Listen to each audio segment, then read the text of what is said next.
You know, as we grow older, there's something that happens to our eyes. I call it normal aging of the eye. I think it's called presbyopia. What, right. Dr. John? Presbyopia. Is it presbyopia? Yes. Normal? Is it normal aging? Normal aging, yeah. And there's premature aging too, right? From too much use. Is that a fallacy if you don't treat your eyes right? Well, you know, there's been some recent studies that show that myopia or nearsightedness actually is increasing dramatically, and it's thought to be from all the close work. You know, we're not out in the fields like they were 100,000 years ago. Everyone's reading and studying. So if you do too much of this and not back and forth, you become nearsighted like so you actually. Oh, I get it. So if you're always focusing near, your eyes get used to focusing near. Right, and then they have trouble seeing far away. Yeah. So all of the iPods, the iTouches, the computers, the books, now the Kindles. They're all working against us. And we have Brenda with us. Brenda, Willie is a patient.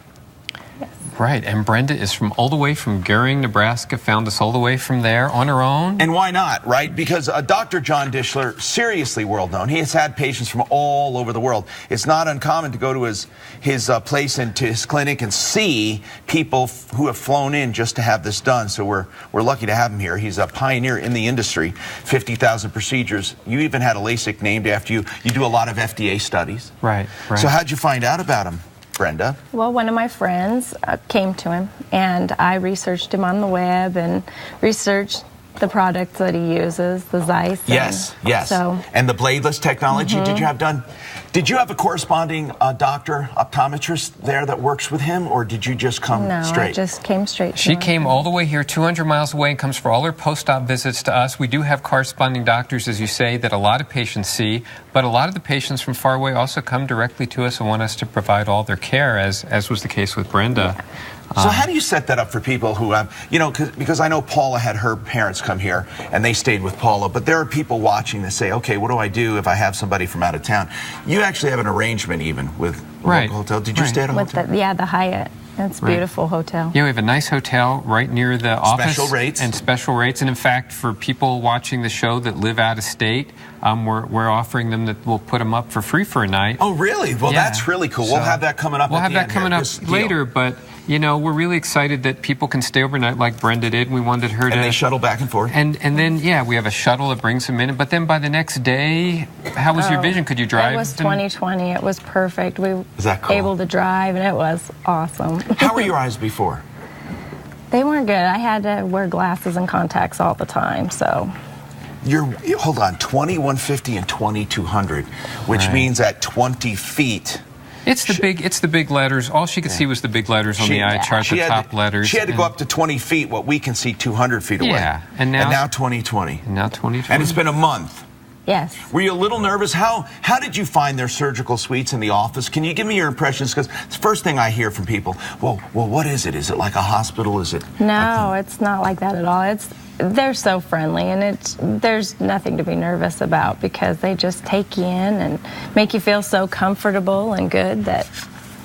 Now, we have some video of it, and it really does look beautiful. And you have all of these modern, you know, lasers. So it's not, you don't have a lot, you know, there's no scalpel, you know, nothing like that. It's like this. It's you customize this treatment with a computer.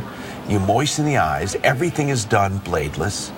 You know, Tom, I just found out that it's actually the 20-year anniversary of LASIK being done, and for us, it's our 15-year anniversary of doing LASIK, and things have improved so much over that time, and because we've been doing it for so long, we have a lot of patients that come from a long ways away. You know, I was surprised when we looked at it, about a third of our patients travel from out of state, from Wyoming, from Nebraska, from Kansas, from all over the place, because they can come, stay overnight, have this done. By the next day, just like Brenda, they typically see well, they're very comfortable, and they can go back home, and then they can either come back for their visits after that. And I went to the clinic. Or not. I went to the, you know, I thought I needed a touch-up after many years of having LASIK, and you found I just had some dry eyes and did some plugs.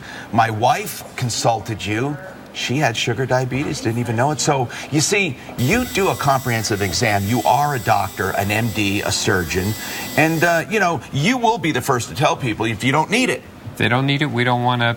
Yeah, we don't want to do it if they don't need it. That's for sure. And if somebody's a candidate, and that's the important thing, because Right. I don't know, did you have normal eyes, or did people say you had astigmatism or anything I had weird? astigmatism. So did you at first think you may not be able to have it? Yeah, he did at first. And Dr. Dishler, that's where I think you shine.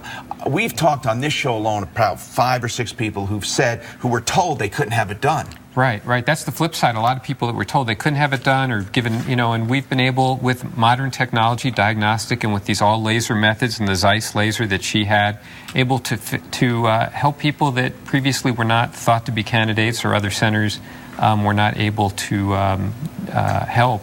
So that's why we enjoy a pretty large referral base from a lot of different places. And I encourage people that they should find out. If they're not a candidate, we say don't do it. And if they are a candidate, then we give them what their options are. Now, we have a new special offer, so help me through this here. Sure. Is it well, I see this one here, the regular one. Oh, Yeah. That's not it. Okay, tell me what we have. Well, because what we want to do is we want to tell people that if they live far away Yes. and they want to stay overnight, that we'll put them up in a hotel. They don't have to worry about the expense of that. We'll provide the hotel, the shuttle. They'll be in a beautiful Hyatt right down the street from us. Okay, so receive a free night stay at a hotel Yeah. the day of surgery. If you're from Nebraska, Kansas, or Wyoming, you schedule your LASIK by September 30th. Is that what it is? Right. And they get the free night and complete with the shuttles. Here's the phone number: 303-793-3000. 303-793-3000. I want to mention all of the consultations are complimentary, and they're very thorough. You'll find a lot out about your eyes, and no obligation. So you want to call for that. And of course, with this offer, if you have any friends, neighbors, relatives out of state, 303-793-3000, 303-793-3000, and online, Dishler.com. Dishler.com. Dr. John Dishler's been on the show for more than a year now, and we every week get emails thanking us, so we really appreciate this. 303-793-3000, including your mom. That's right. She's doing great. She loves her eyes. Yeah.